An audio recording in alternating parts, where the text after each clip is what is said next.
张先生已涉及违反两岸条例第33条第2项，本会会会同相关主管机关尽速依法查处。有关于张建义先生，他具有台湾地区人民的身份，他担任上海东方卫视驻白宫记者兼上海广播电视台北美新闻中心的主编。由于上海东方卫视是陆方党务及政务系统直属的事业单位，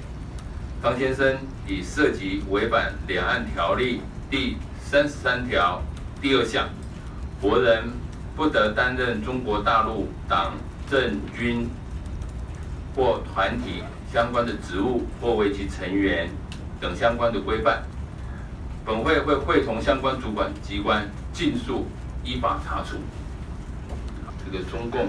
辽宁号航母或者是共军机演训这些动态，最近非常的频繁。我国防部已经说明，我们国军充分掌握及应处台海周边军事情势的变化。那么本会也会持续关注相关情势的发展。那当前各国致力于防疫，我们要呼吁各方应共同维护区域的和平稳定，切勿一再升高紧张情势。相关的军事行动无助于两岸关系的正向发展及亚太的安全。那么，我们最近确实有关注到包括像陆方用的比较多这种媒体有许多威吓的文字那么政府不欢迎，也不希望陆方特定激进人士跟媒体鼓动非和平及武统的言论，这是无助于双方良性互动。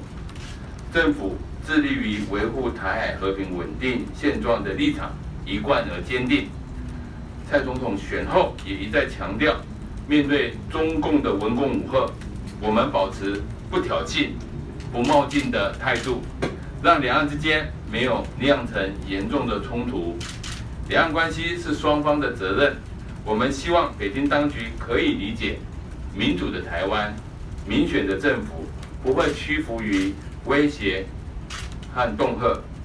两岸的相互尊重跟良性互动，